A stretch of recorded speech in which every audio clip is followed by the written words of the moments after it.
मंजिल उन्हीं को मिलती है जिनके सपनों में जान होती है। पंख तो यूं ही फड़फड़ाते हैं, हौसलों से उड़ान होती है।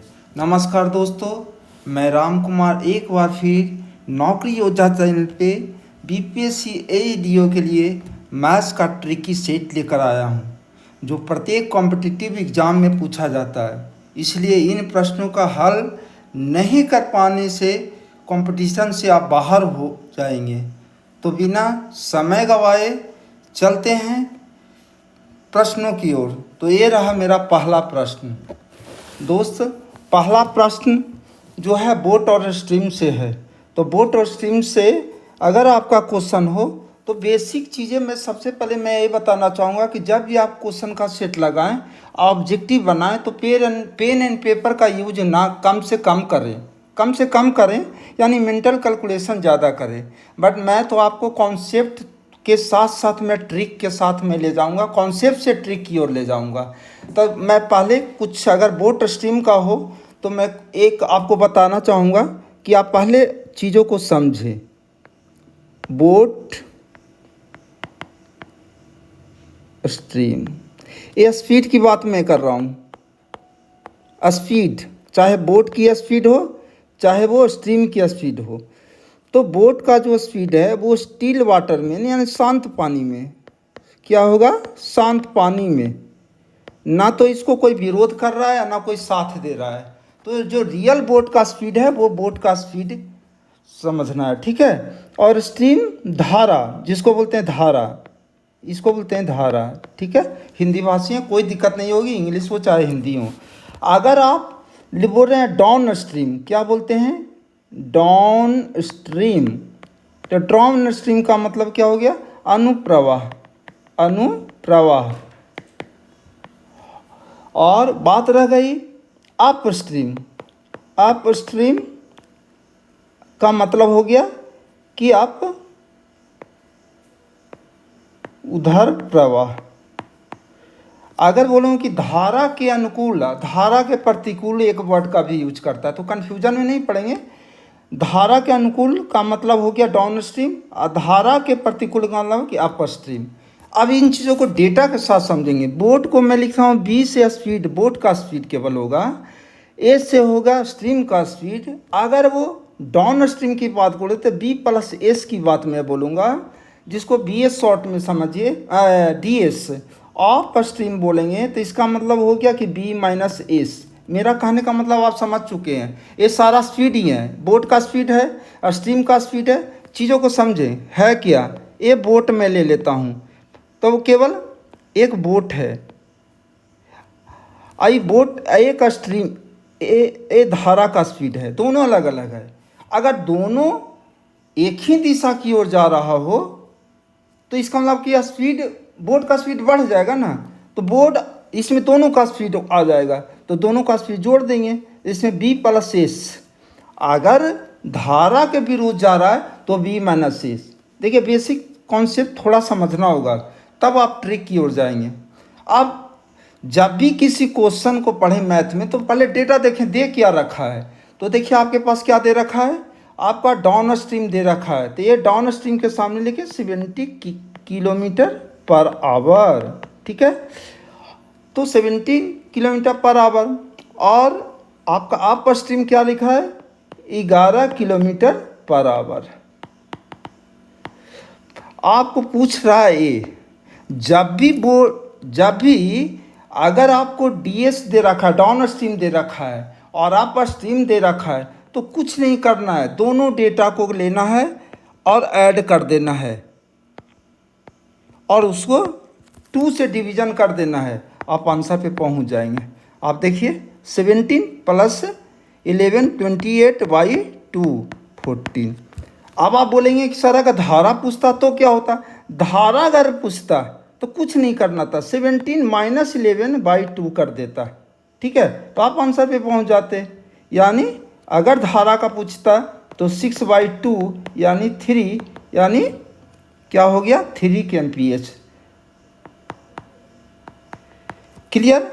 तो आपको इतना करना नहीं है एग्जाम में बस देखना था आपको इस क्वेश्चन को, और जस्ट क्या करना था, बस ये चीज़ करना था, बाकी कुछ नहीं करना था। मैं इतना समझाने के लिए आपको किया हूँ, ठीक है। मैं विश्वास करता हूँ आप क्वेश्चन को समझ गए होंगे। अगले क्वेश्चन में चलता हूँ।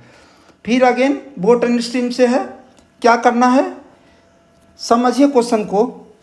अब है एक बोट स्थिर जल में, एक नौका की चाल कितना है 5 किलोमीटर प्रति घंटा, और धारा की चाल कितना है 3 kmph से 3 किलोमीटर प्रति घंटा। यदि नौका को एक स्थान पे जाने और वापस आने पे 3 घंटा लगता है। मैं आपको कॉन्सेप्ट से बताता हूँ। एक स्थान ये है और एक स्थान ये है, ठीक है। इसमें धारा है और इसमें बोट चल रही है, ठीक है।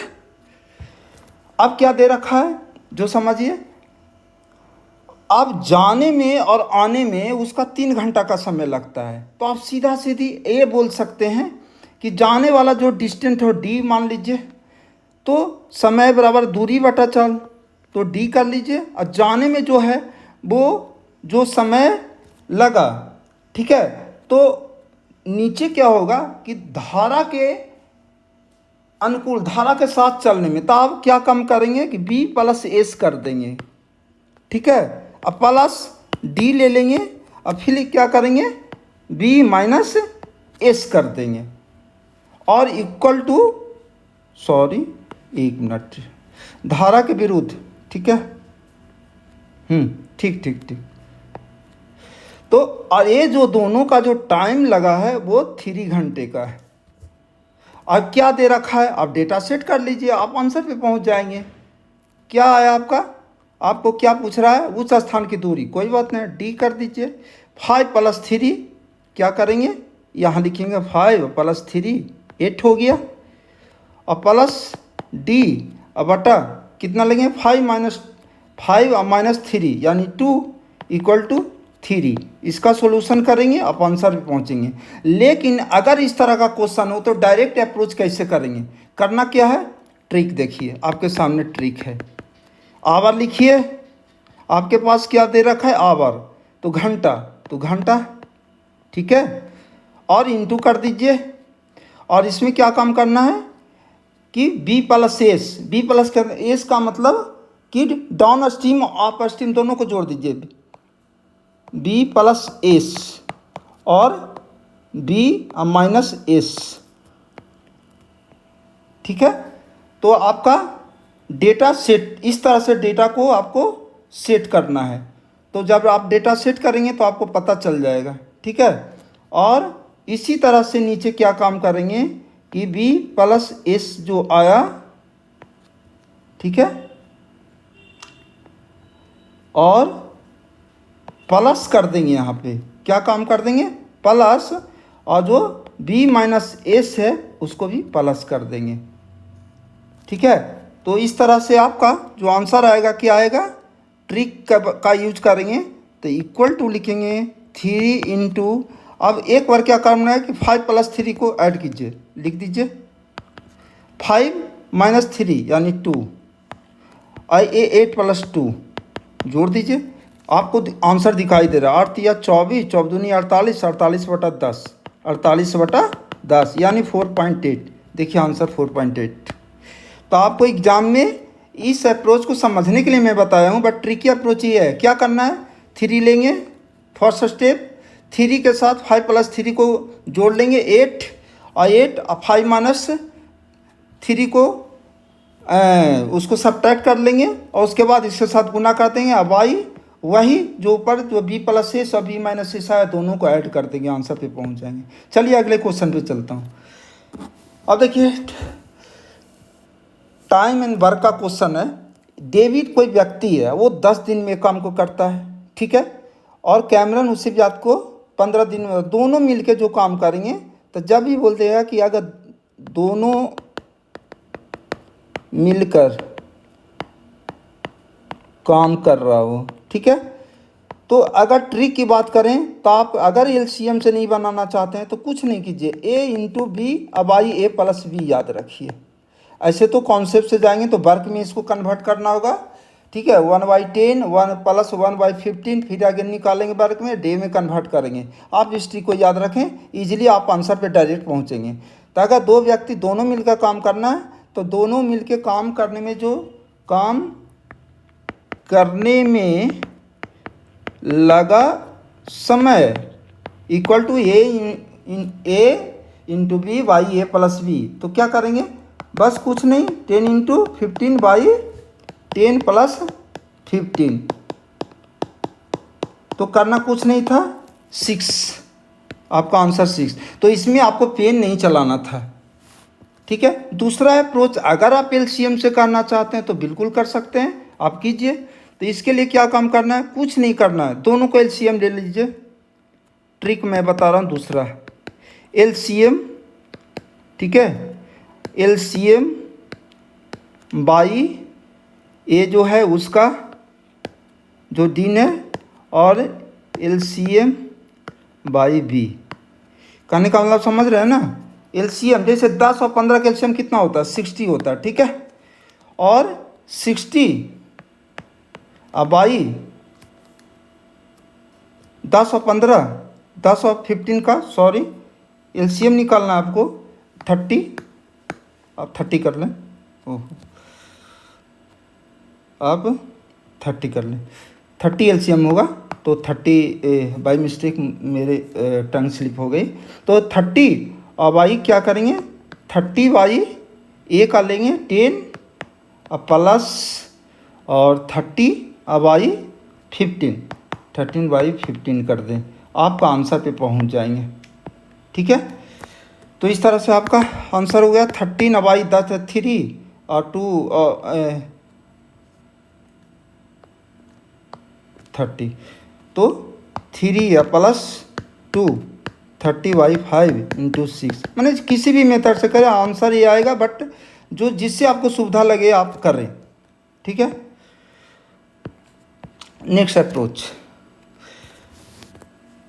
अप्रोच है कि इस तरह का जब क्वेश्चन आए, देखिए क्वेश्चन का आइडेंटिफिकेशन जरूरी है, क्वेश्चन को आपको पहचानना होगा। बनाते बनाते इन जो सारी क्वेश्चन है इसमें केवल कैलकुलेशन थोड़ा करना होगा, अदरवाइज इस क्वेश्चन में कुछ भी नहीं है। आपको केवल परेशानी होनी चाहिए कि आपका टेक्निक क्या होना चाहिए, इस संदर्भ में मैं ज़्यादा बात करूँगा। आप इस तरह का क्वेश्चन हो तो आप क्या करेंगे, काम करेंगे, एक ट्रिक है M1, अगर आवर हो तो H1, ठीक है। अगर डे दे रखा है तो डे को भी सेट कर लेंगे। अगर वर्क दे रखा हो तो वर्क यहाँ WT होगा, इसका ध्यान रखेंगे, इक्वल M2 H2 D2, सब में मल्टीप्लाई कर लीजिए, D2, और यहाँ पे वर्क उल्टा हो जाएगा, इसका वर्क इधर चला जाएगा, ठीक है, और इसका वर्ग दो वाला का, देखिए 2 लाइनें यहाँ है, एक लाइन ए है, A1 का है, ए है 2 का है। बोले वर्ग को कैसे समझेंगे, थोड़ा कन्फ्यूजन होता है लोगों का। ठीक है, क्या करना क्या है, घर बनाना है, तो घर बनाना है तो यही वर्ग है, ठीक है। अगर तो वो घर बनाने की बात है, कहीं बोला खिलौना बनाना है तो खिलौना बनाना, वहाँ खिलौना को वर्ग समझ लेंगे, ठीक है। तो आप इसके अनुसार डेटा आप सेट कीजिए। एम के जब 16 हो गया, 8, उसके बाद 24, और यहाँ पे याद रहे, यहाँ वर्क इसका वर्क नहीं, ये वर्क उसके पास चला जाएगा, ये वर्क मुझे लेना है, ठीक है। तो यहाँ मैं कर दूंगा 48, और इस तरह से यहाँ क्या है, M2 12 और H2 हो गया 6, और आपका D2 पूछ रहा है, तो जो पूछ रहा है वो लिख लीजिए, ठीक है।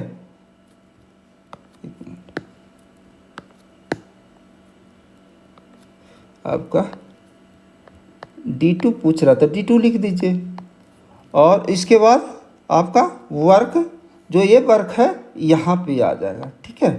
तो आप इस तरह से आप दोनों इक्वल है तो इधर इधर से भी काट सकते हैं, बट आप ऐसे कर लें, D2 इक्वल टू निकालना है ना, इसका दिन निकालना है। आप क्या काम करें, 16 into 8 into 24 into 48 by 12 into 6 into 32, इसका कैलकुलेशन कर लीजिए। कैलकुलेशन आप करने के बाद जो आंसर आएगा वही अब अगर काटना चाहे काट दीजिए।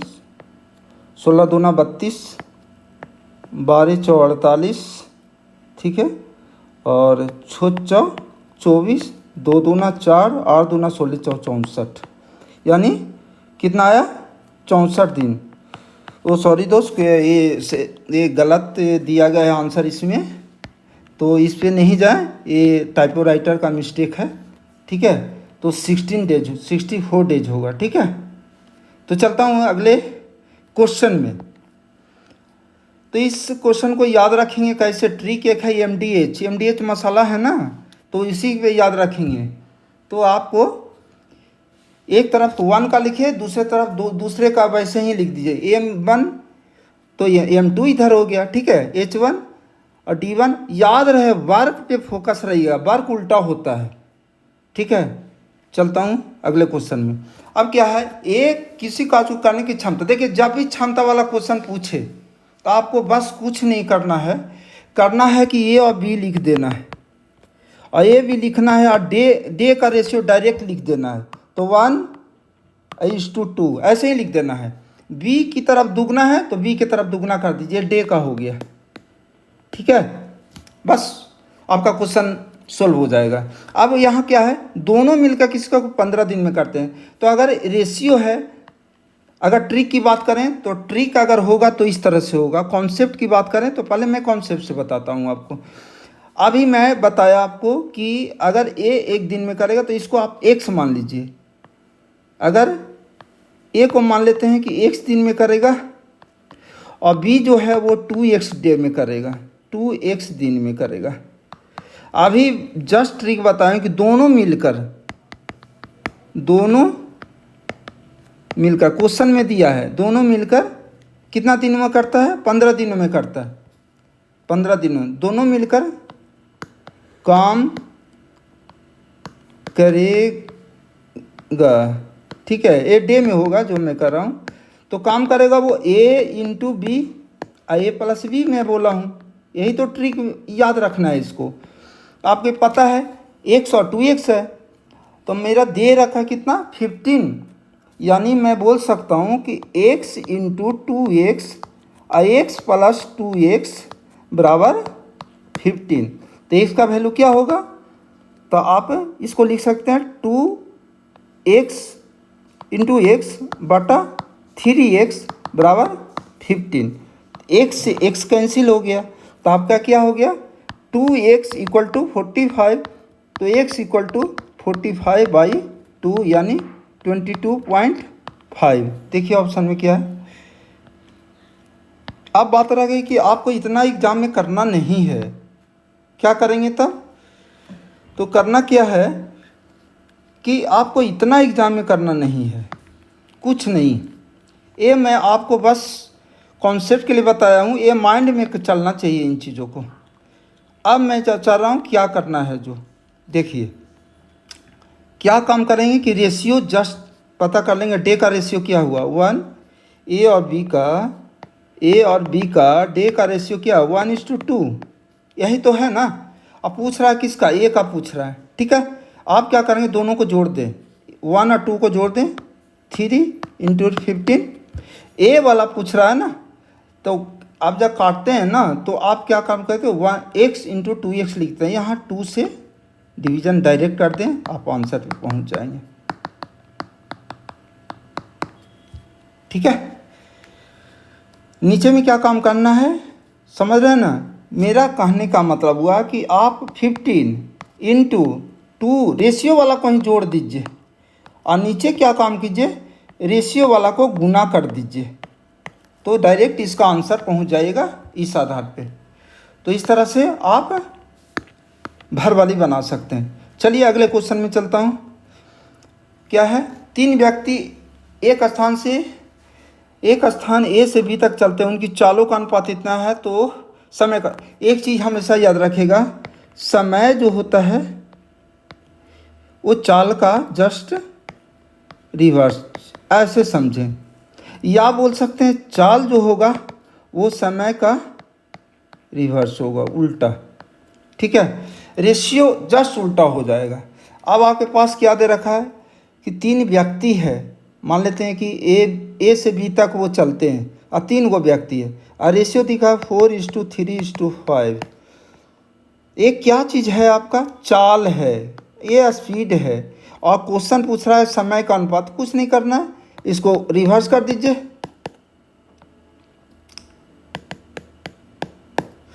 आप एलसीएम निकालेंगे फिर उसमें जाएंगे आंसर, ऐसा नहीं करना है। करना क्या है मैं बता रहा हूँ। फिर आप भरवाली बनाना है, इसको पेन नहीं लगना चाहिए इस क्वेश्चन में।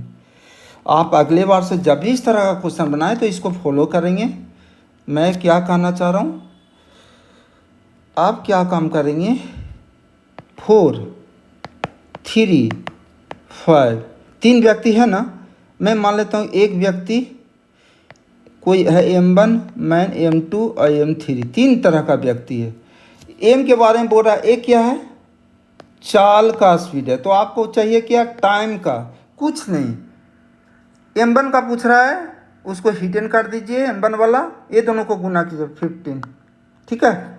M2 का पूछ रहा है, उसको हिडन कीजिए और ये दोनों को मल्टीप्लाई कीजिए, कितना 20। M2 की M3 का निकलना है 4 × 3 12। देखिए आंसर में दिखाई दे रहा है, आपको दिखाई दे रहा है ना। तो इस तरह से आप आंसर पे इजली, ये बनाने का नहीं था, ये आपको भरवाली करना था, ठीक है। चलता हूँ अगले क्वेश्चन में। अगले क्वेश्चन में है, एक कार लखनऊ से पटना 40 किलोमीटर प्रति घंटे से चलती है और वापस। देखिए समझिए क्वेश्चन को, आइडेंटिफिकेशन श्योर कीजिए। आइडेंटिफिकेशन अप्रोच लगाना वगैरह, न्यू कमर हैं, देखिए जो सेट बना रखे वो मेरी बात को समझ गए होंगे और क्वेश्चन को देख के वो आंसर भी लगा लिए होंगे। लेकिन अगर आप नए हैं, बिगिनियर हैं, तो क्वेश्चन आइडेंटिफिकेशन करना सीखिए। मैं 1000 क्वेश्चन करवाऊंगा। अगर करने के बाद आपको क्या होगा, एग्जाम में जब बैठेंगे ना तो उसमें आपका 50% क्वेश्चन ऐसा होगा जो कि आप बहुत कम कलम लगाएंगे। उसका 40% क्वेश्चन में तो आपको पेन लगाने का ज़रूरत भी नहीं पड़ेगा। तो आप जो कंपटीटर्स करते हैं वो आपको करना होगा, ठीक है। चलिए इस क्वेश्चन में है, एक कार लखनऊ से पटना, मान लेते हैं कि आप लखनऊ, ये लखनऊ आपसे पटना जाना है, ठीक है। और जाने में क्या करना है कि जाते समय 40 kmph के स्पीड से गए, आते समय 60 kmph से गए। तो औसत चाल पूछ रहा है, इसमें कुछ नहीं करना है। औसत चाल जैसे पूछेगा क्या करेंगे, 2 × A × B, जो 2 चाल दे रखा है, और A + B करके आंसर पे पहुंच जाएंगे डायरेक्ट। क्या करेंगे, A + B, बस आंसर बन गया। आप कर लीजिए, क्या करना है, 2 × 40 × 60 और 60 + 40 यानी 100। तो यानी 2 × 40 × 60, अब आई 100, 2 शून्य से 2 शून्य, 48, आंसर 48। तो आपको बस यही करना था। तो आइडेंटिफिकेशन इस तरह का क्वेश्चन हो, डायरेक्ट आप इस तरह से बनाए। और रिवीजन करें दोस्त, रिवीजन का बहुत ही इंपॉर्टेंस है। सेट बनाने के बाद आप भरवाली प्रयास करें कि भरवाली बनाएं, फिर दोबारा तिबारा। इससे क्या होगा कि आपका जो टाइप ऑफ क्वेश्चन है ना वो मेमोरी में आपको सेट हो जाएगा। बट लगाएं तो थोड़ा कॉन्सेप्ट को भी समझा करें, क्योंकि कभी भी कुछ क्वेश्चन ऐसा होता है ना जो कि कॉन्सेप्ट से संबंधित होता है, तो उसी से फाइनल सिलेक्शन भी होती है। एनीवे अगले क्वेश्चन की ओर जा रहा हूँ। तो अगले क्वेश्चन है क्या, A और B से 3 गुना अच्छा काम करें। मैं अभी जस्ट बोला हूँ कि जस्ट A और B का रेशियो आप लिख लें। क्वेश्चन जो डिमांड है वो क्या है, A अभी 3 गुना है, तो 3 गुना अच्छा है या उसका क्षमता ज़्यादा, उससे ज़्यादा आप डायरेक्ट दिन में कन्वर्ट कर दें। और जैसे लिखा वैसे 3 गुना किसका था, B से ना, तो B तरफ आप 3 लिख दो, E 1 हो गया, हो गया। अब क्या बोल रहा है कि इसलिए A किसी काम को B की अपेक्षा 60 दिनों में करता है। आपके सामने क्वेश्चन देखिए दोनों का, आप ऐसे भी कर लें, आपको पता चलेगा ऐसे। ये जो 1x दिन में करता है, 1 जो है 1x दिन में, एक मिनट, A जो है अगर रेशियो लेंगे तो 1x कर लीजिए, अब B को 3x कर लीजिए, अब क्वेश्चन के अनुसार देख लीजिए कि इसलिए एक काम जो है बी की अपेक्षा 30 दिनों में करता है, तो दोनों एक साथ काम करके कितने दिनों में करेगा, ये पूछ रहा है दोनों का। अब दोनों का पूछ रहा है तो ये जो क्वेश्चन दे रखा है एक काम बी की अपेक्षा 60 दिनों में कम करता है, तो यहाँ देखिए दोनों के बीच कितना दिन का अंतर है, यानी आप बोल सकते हैं कि 3x माइनस 1x जो क्वेश्चन में दे रखा है इक्वल टू 60 डेज लिख सकते हैं ना। तो 2x बराबर 60, तो x इक्वल टू 30, आप 30 से गुना कर दीजिए, तो ये जो आया कितना आया 30, अब बी का कितना है 90 डेज। अब आपको पता चल गया, मेरा ट्रिक यूज किया, दोनों मिलके कितने दिन में करेगा, ये फार्मूला है। तो ये फार्मूला के अनुसार 3 इंटू 90 और दोनों को जोड़ दीजिए तो 120, 45/2 आंसर 45/2। तो बहुत ही आसान है, करना कुछ नहीं था। तो इस तरह का क्वेश्चन हो तो और अप्रोच और शॉर्ट कैसे लें, करना कुछ नहीं था। तो इसमें करना है था कि आपको वर्बली कुछ सोचना था। क्या सोचना था, अब यहीं से सोच लेते ए बी 1 से 3 गुना है, तो दिन आपको पता हो गया था क्या है, दिन ए और बी का रेशियो केवल से हम यहाँ पे काम कर लेते 1:3, ए डे का रेशियो, ठीक है। अब यहाँ क्या काम किया, 3 - 1 इक्वल टू 2 और 2 इक्वल टू 60, 2 इक्वल टू यहाँ करते कि 3 या -1 इक्वल टू 60 क्वेश्चन के अनुसार, तो 2 बराबर 60, 1 इक्वल टू 30, 30 से यहाँ गुना करें 30 और यहाँ 90, ठीक है। 30 दिन में ये करेगा और 90, यहाँ डायरेक्ट लिखते 30 गुने 90/120, 30 से 2 2 45/2 आंसर 45/2। तो ये सब चीज़ तो वर्बली करना था, मेंटली कैलकुलेशन करना था, मेंटली कैलकुलेशन करना था। आप कम से कम है जो कलम चलाएं, ठीक है। आई हो कि अगले वीडियो में आप कम से कम कलम चला के इसका प्रैक्टिस करेंगे और बहुत फास्ट आप आंसर को टिक आउट करेंगे टाइम फ्रेम के अंदर। चलिए अगले क्वेश्चन की ओर चलता हूँ। अगले क्वेश्चन में क्या है, अगले क्वेश्चन में है कि एक रेलगाड़ी एक समान चाल से चलती हुई 300 मीटर और 240 मीटर, अच्छा 2 गो पुल मिलता है, एक पुल की लंबाई है 300 मीटर और एक पुल की लंबाई है 240 मीटर, ठीक है। और ये जो पुल है इसको पार करने में एक का लगता है 21 सेकेंड और एक का लगता है 18 सेकेंड। तो बोलता है गाड़ी का चाल निकाले। बहुत ही आसान है, ये वर्बल, ये मेंटली बनना चाहिए। आप मेंटली कैलकुलेशन करें। कैसे, देखिए इसमें लॉजिक है, ओवरलैपिंग रूल है। देखिए इसमें 240 चलने में 18 लग रहा है, अगर 240 से कितना ज़्यादा है 60, आप 60 लिख दीजिए, यही तो करना था।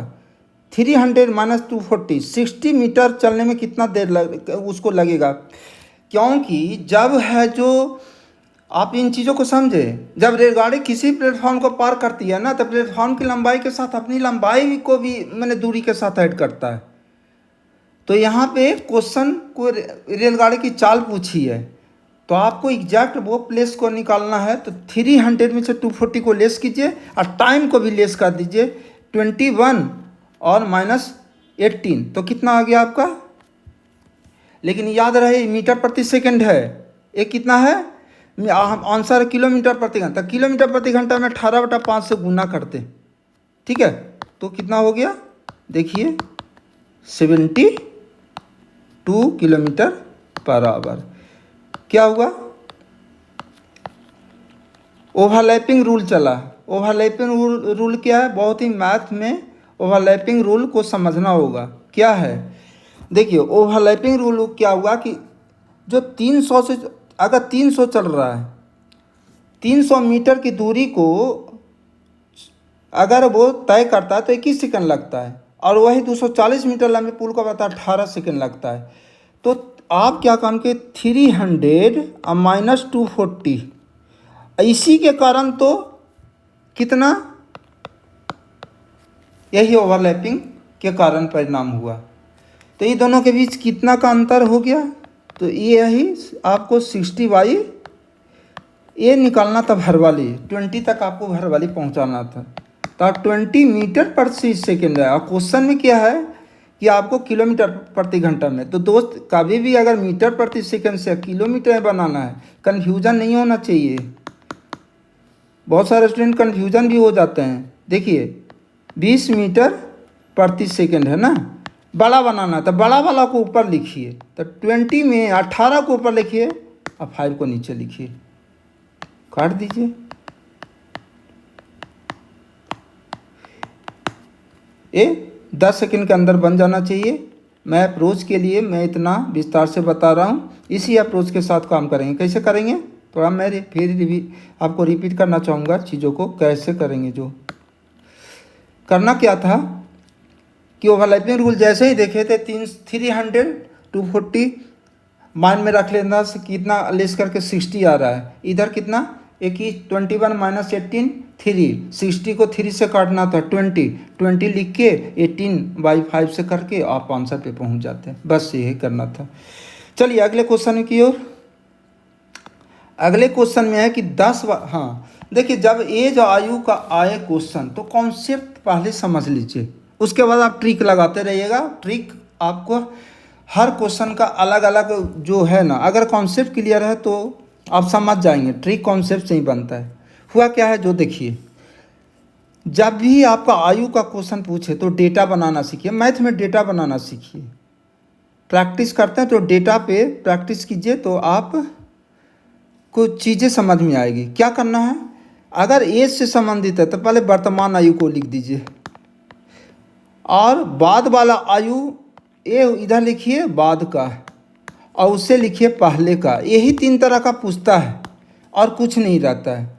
अगर वर्तमान आयु से आगे जाएंगे तो उसको ऐड करेंगे, अगर वर्तमान आयु से पीछे जाएंगे तो माइनस करेंगे। अब क्वेश्चन का आंसर क्या है देखते हैं। इस जगह से इस पोजीशन में जाएंगे, अगर इधर से इधर जाएंगे तो ऐड करना होगा। अब देखते हैं क्या क्वेश्चन है। कहता 10 वर्ष पहले ए और बी की आयु का अनुपात 5:4 था। तो 10 वर्ष पहले बोला, तो यानी 10 वर्ष पहले इधर जाना पड़ेगा, यानी 5:4। यहाँ पे क्या काम कीजिए कि पहले वाला में 5x/4x लिख दीजिए।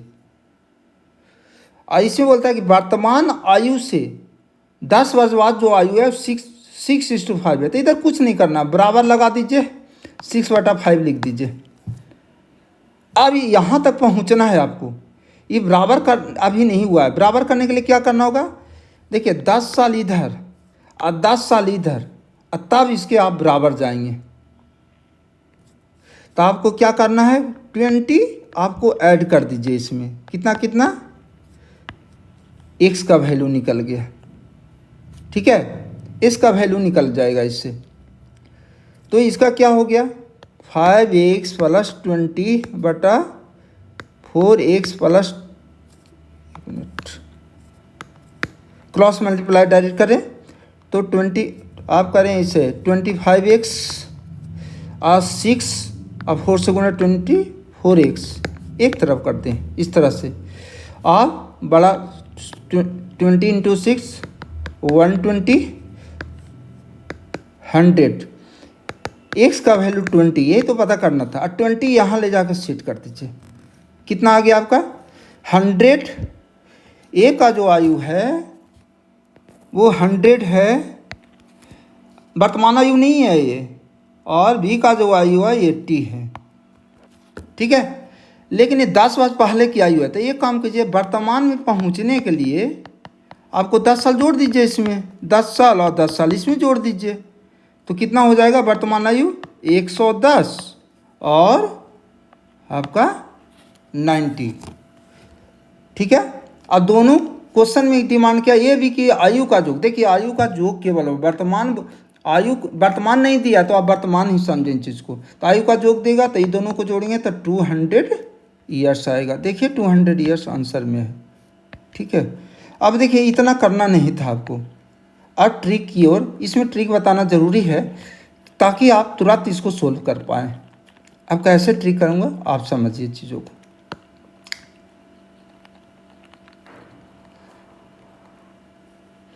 इतना कुछ नहीं करना है, करना क्या है देखिए,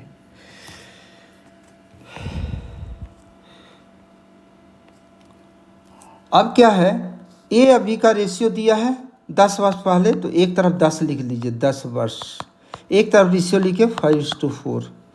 10 वर्ष बाद तो ये 10 वर्ष बाद, ठीक है। अब इसको क्या काम करेंगे, 6:5।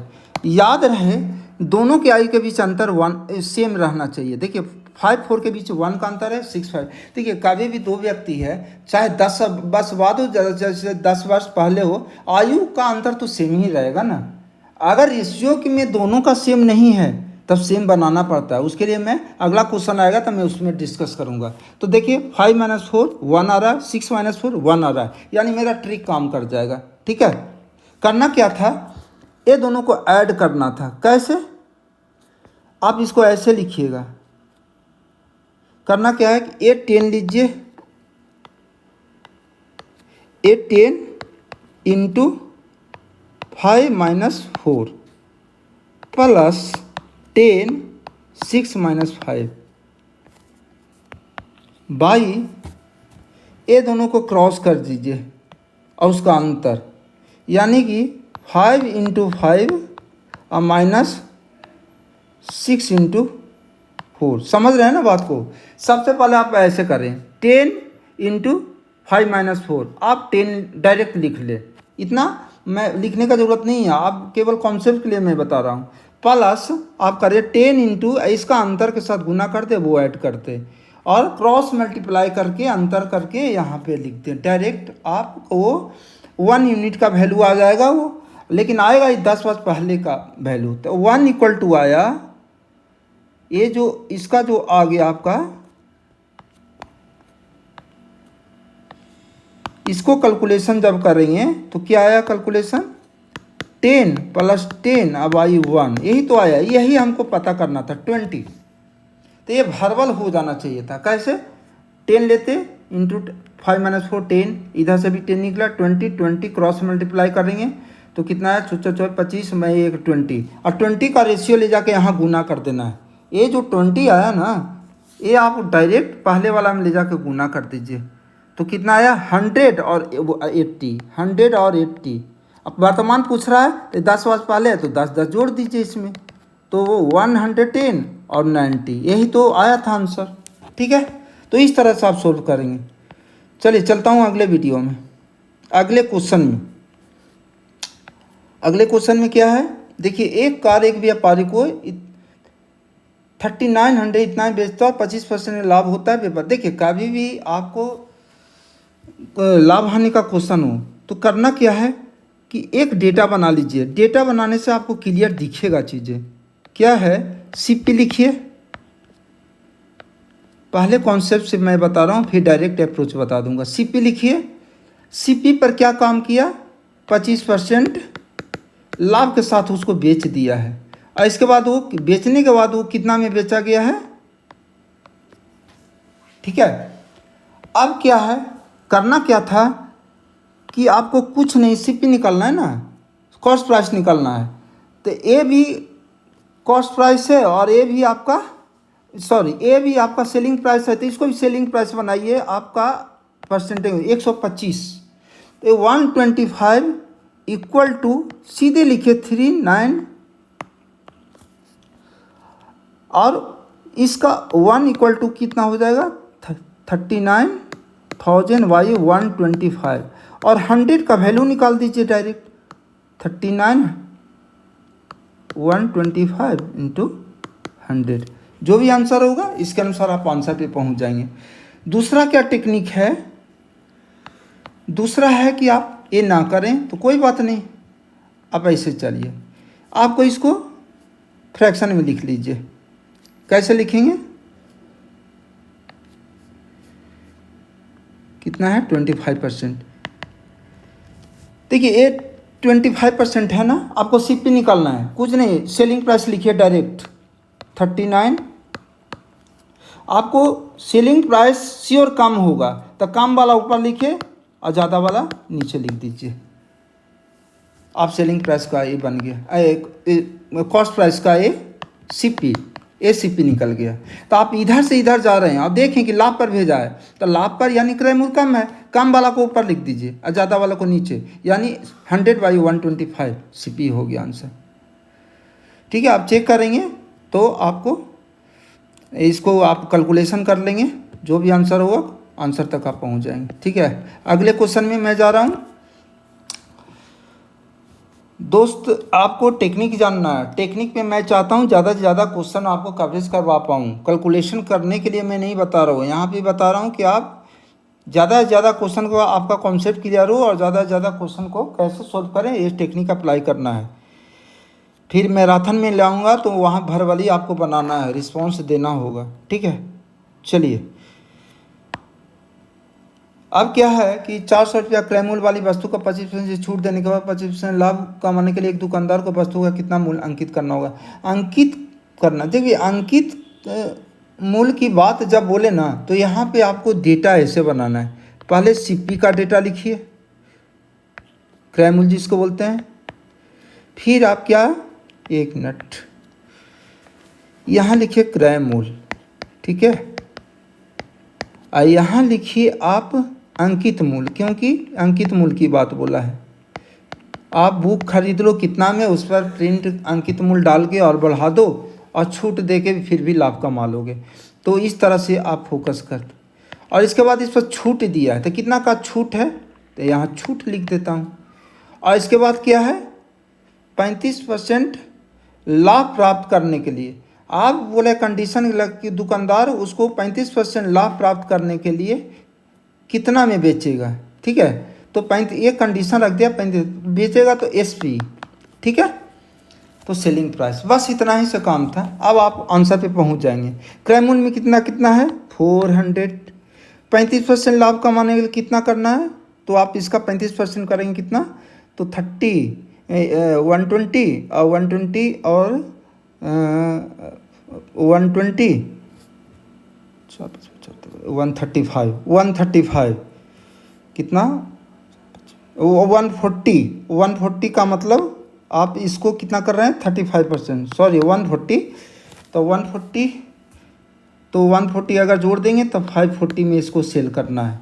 25% छूट दिया है। 25% छूट का मतलब कि अंकित मूल्य हमको पता नहीं है, ये इसको 1 मान लेते हैं और इसमें छूट दिया कितना 75% छूट दिया है, तो 25% छूट दिया है। तो आप 25% छूट दिया है तो आप लिखिए इसको 75/100।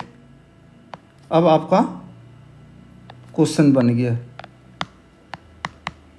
इतना से आपको मतलब है। ठीक है, तो इसको सोल्व कैसे करेंगे, आप लिखेंगे x इंटू 75/100 75/100 इक्वल टू 540। ठीक है, इसका वैल्यू निकाल दीजिए, 540 इंटू 100/75, 25 18 72 720। ठीक है, तो इस तरह से इस चीज़ को सोल्व कर सकते हैं।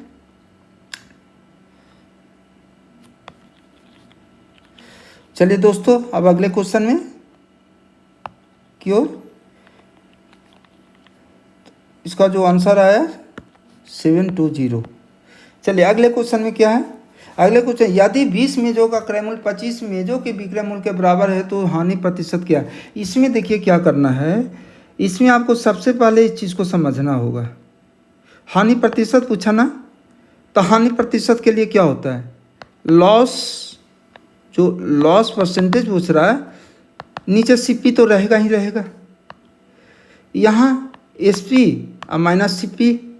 अगर लॉस है तो लॉस में कौन बड़ा होता है, आपका सीपी बड़ा होता है, तो लॉस में सीपी को बड़ा कर दीजिए, तो सीपी माइनस एसपी हो जाएगा इंटू 100। यही तो करना है। अब देखिए बड़ा वाला जो है वही सीपी होगा। आप मेज नहीं समझे, इसको रुपया में कन्वर्ट कर लिए, 20 रुपीज़ कर लें, एक 25 रुपीज़ कर लें, सीधी सी बात है, 25 रुपीज़। आप जो बड़ा है उसको क्रय मूल्य मान ले। तो यहाँ 25, आप 25 और 20 के बीच अंतर 5 का, अब आई 100 में 20%। तो मेज को नहीं, आप रुपये को हानि जैसे ही फोकस करेंगे आपको पता चल जाएगा। हानि में क्रय मूल्य बड़ा होता है तो बड़ा डिजिट को नीचे ले लीजिए, सीधी सी बात है। क्रय मूल्य तो आएगा ही, सीपी तो नीचे रहेगा ही नहीं। और सीपू सोचना है कि 20 सीपी होगा 25 होगा, तो अगर हानि है तो आप जो बड़ा है उसको ले लीजिए, अगर आपका लाभ है तो छोटा वाला ले लीजिए। ठीक है, चलते हैं अगले क्वेश्चन में।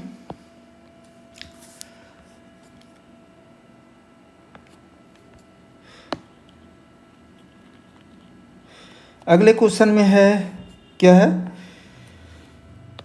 अगले क्वेश्चन में कि एक व्यक्ति दो वस्तुओं को 720 रुपीज़ में बेचता है। वह पहले पर 20% हानि प्राप्त करता है, दूसरे पर 10% का हानि प्राप्त करता है। उसका संपूर्ण प्रतिशत हानि क्या है? देखिए दोस्तों, ये तो स्ट्रेट फॉरवर्ड क्वेश्चन है। और करना क्या है, देखिए आप जब भी डेटा बनाएं तो जब भी क्वेश्चन बनाए तो डेटा श्योर बनाए। तो देखिए किया हुआ है, एक सीपी है, इसमें लॉस में तो दो तरह का है।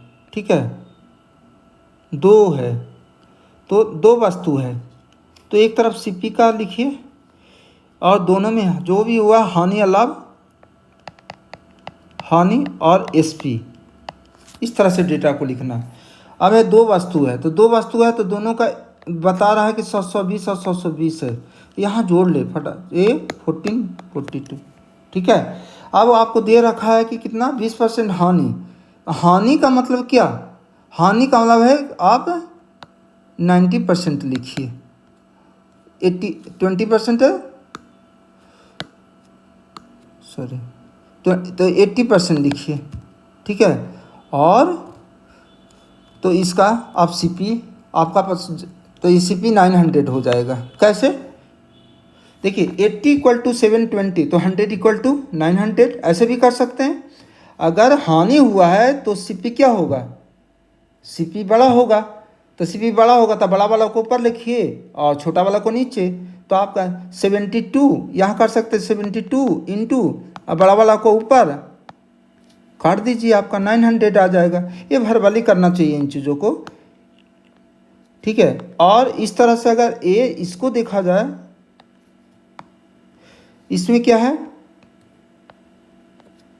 ये क्या 10% हानि, तो यहाँ 90% लिखिए।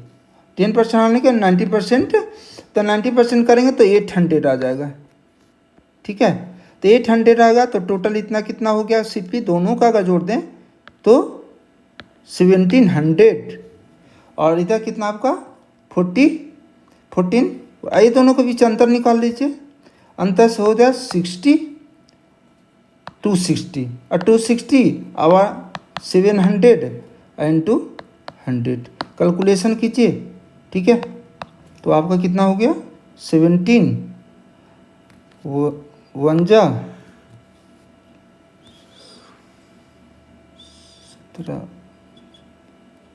90 है ना, 17 × 85 15 पॉइंट समथिंग, यानी कि 1। ठीक है,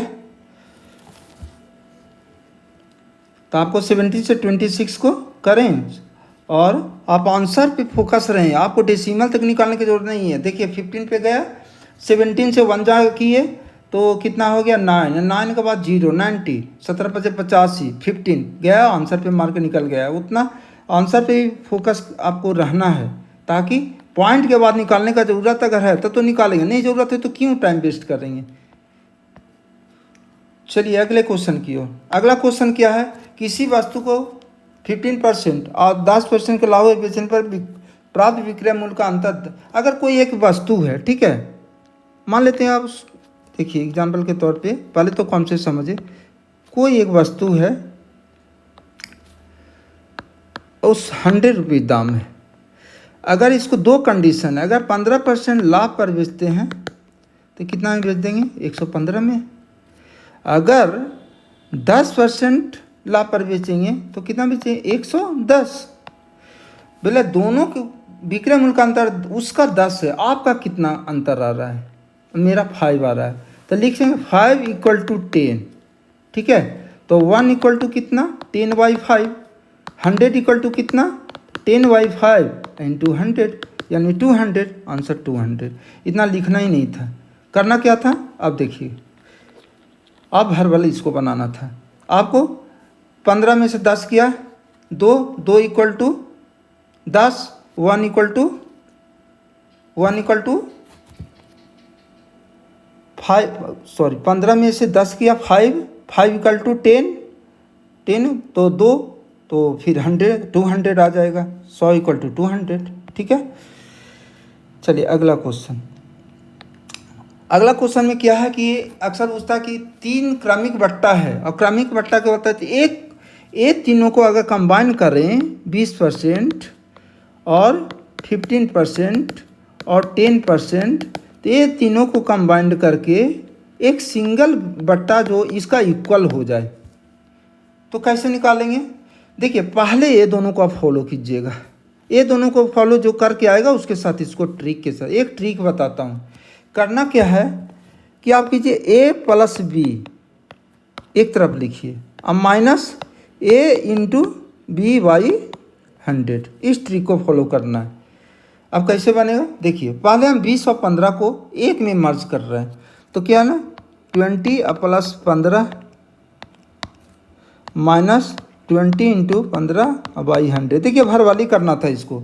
20 15 कितना आ गया 35, और ये यहाँ से कितना निकाल रहा है 3, ठीक है। तो आपका कितना आ गया 32, ठीक है ना। 20 15 35 15 था 3 32, ये 32 आया, तो ये दोनों मैच करके मेरा 32 आ गया। इसके साथ अब इसको लेंगे, अब क्या काम करेंगे 32% अब प्लस 10% को करेंगे। उसी तरह से ये दोनों को एक बार जोड़ दीजिए तो कितना होगा 42, अब माइनस ये दोनों को गुना कर दीजिए 100 से कर दीजिए, यही तो हो रहा है। तो आप क्या काम करेंगे इसको 42 और माइनस 3.2, देखिए माइनस यानी 0.8, देखिए ऑप्शन पे नज़र रखिए 0.8 जैसे ही देखेंगे हम वहाँ कैलकुलेशन नहीं करेंगे टोटल, ठीक है। आप कैलकुलेशन करेंगे आपका यही आएगा, ठीक है। 11 3 8 3 38.8, ठीक है। चलिए चलता हूँ अगले क्वेश्चन में।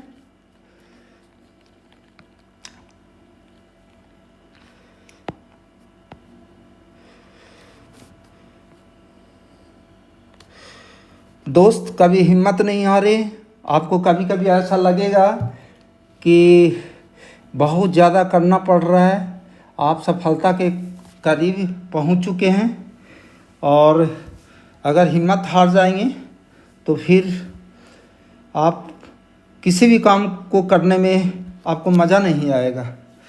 तो मैं यही बोलूँगा कि खुद ही को कर बुलंद इतना कि हर तकदीर बनाने से पहले खुदा खुद ही से पूछे बता तेरी रजा क्या है। तो बस अपनी बुलंदियों को बनाए रखें। और चलिए अगले क्वेश्चन की ओर।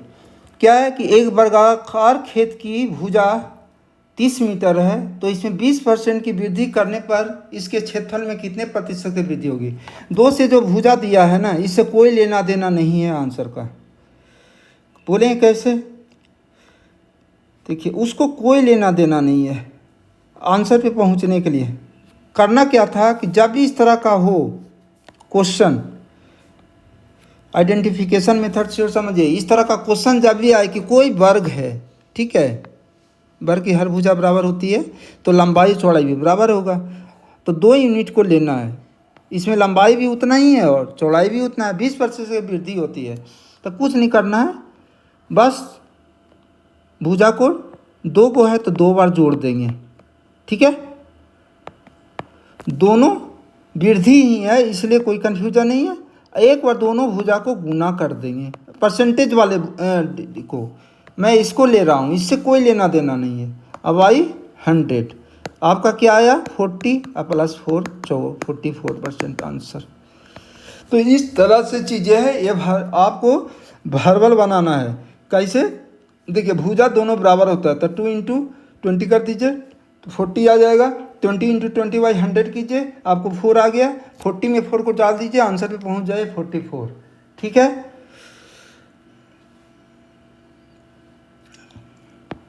मैं चलता हूं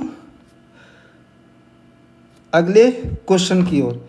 एक कक्षा में 24 छात्रों का औसत वजन इतना है, यदि अध्यापक के वजन को सम्मिलित कर दिया तो औसत वजन 400 ग्राम बढ़ जाता है। देखिए यहाँ क्वेश्चन दो तरह से सोल्व होगी। अगर कॉन्सेप्ट की बात करता हूँ तो आप क्या काम कीजिए कि 400 ग्राम को ऐसे बोल सकते हैं, औसत बढ़ गया ना, औसत बढ़ गया, तो 24 आदमी का जो था वो 35 kg था। ठीक है, और एक आदमी को आने से 25 आदमी हो गया, तब इसका वजन होगा 35 इंटू 4 kg। एक तो यह तरीका है। आपका काम कीजिए, अध्यापक का वजन पूछ रहा है, तो अध्यापक का वजन पूछने के लिए अध्यापक का वजन निकालने के क्या काम करेंगे कि आप 35 इंटू 4 इंटू 25, एक मिनट,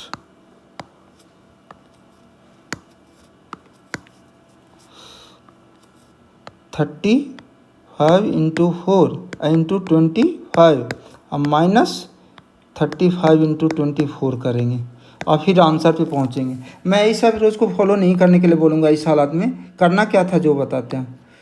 करना है आपको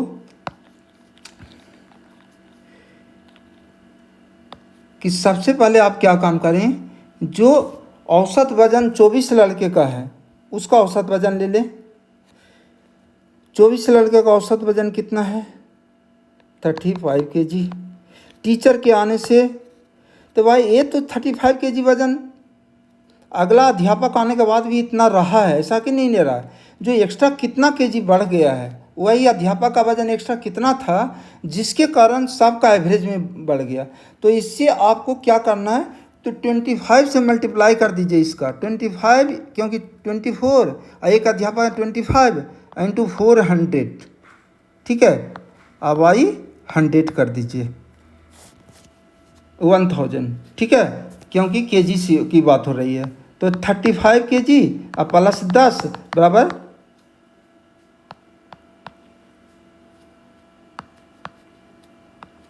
अब क्या काम करें, 35 kg और प्लस आप इसका कैलकुलेशन कर दीजिए। ठीक है,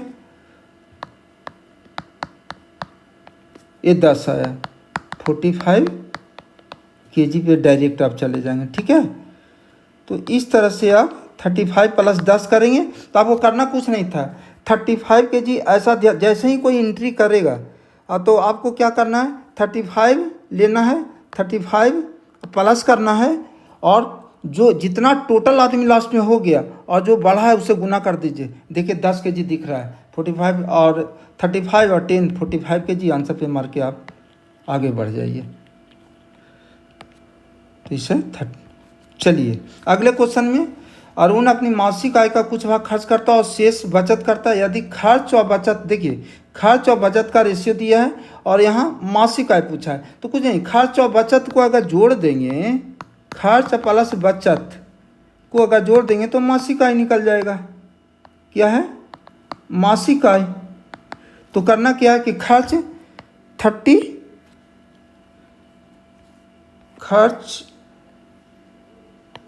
39x कर लीजिए और उसको 24x कर लीजिए, इक्वल टू 14490। x का वैल्यू निकाल दीजिए और जो पूछ रहा है मासिक खर्च, तो खर्च में गुना कर दीजिए। तो x का वैल्यू फाइंड आउट करके और 39 के साथ गुना कर देना है, यानी खर्च पूछ रहा है तो खर्च पूछ रहा है तो 39 है इंटू, और जो x का वैल्यू आएगा वो x के वैल्यू के साथ गुना कर देंगे।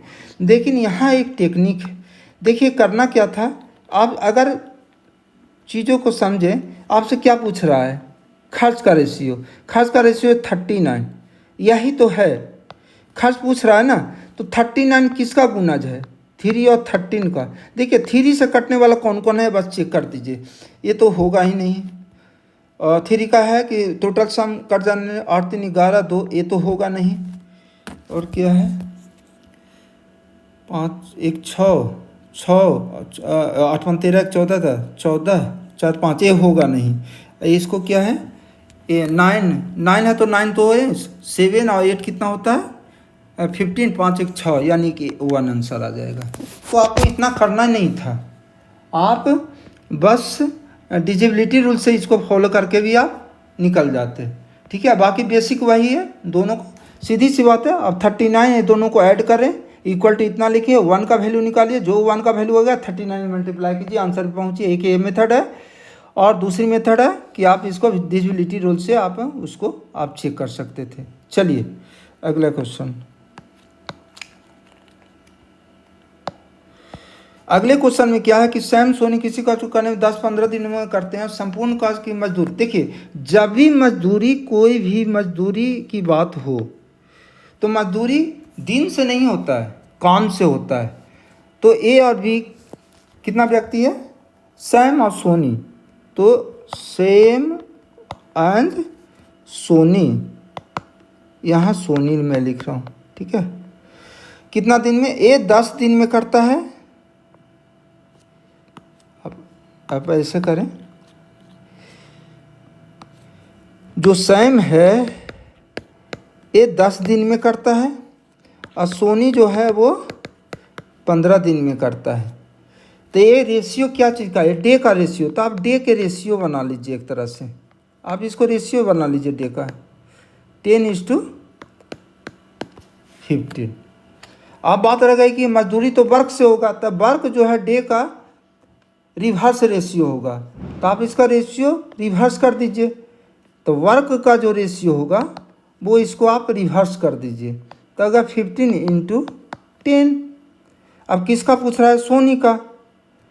ठीक है, तो सोनी का आपका ए है, तो आप लिखिए 10 × और नीचे 10 + 15 कर दीजिए, और 45 को 450 को डिवीजन करना है। तो आप 10/25 × इस तरह से आप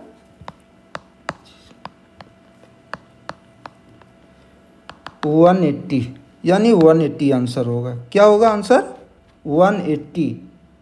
तो बस यही करना था कि आपको डे का रिवर्स वर्क का होता है रेशियो, तो वर्क रेशियो में कन्वर्ट करना होगा, वर्क का रेशियो में, यानी डे के रेशियो को आप रिवर्स कर देंगे तो आप वर्क का रेशियो हो जाएगा। ठीक है, चलिए अगले क्वेश्चन में चलता हूँ।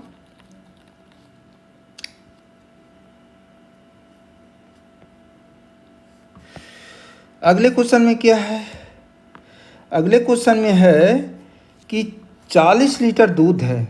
ठीक है, कोई एक जार लेते हैं, इसमें 40 लीटर दूध है।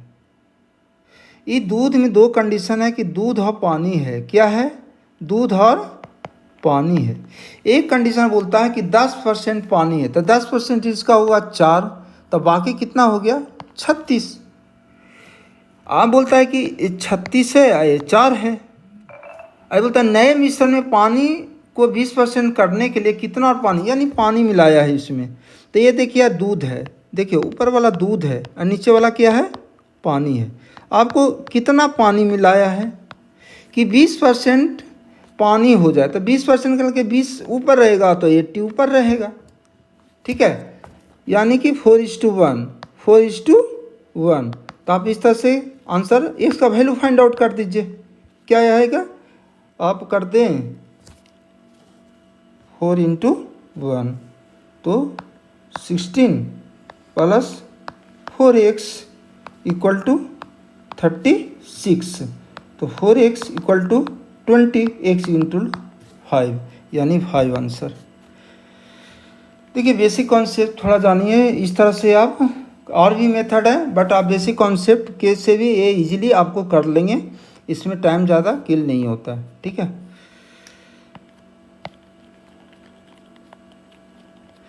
चलता हूँ अगले क्वेश्चन में।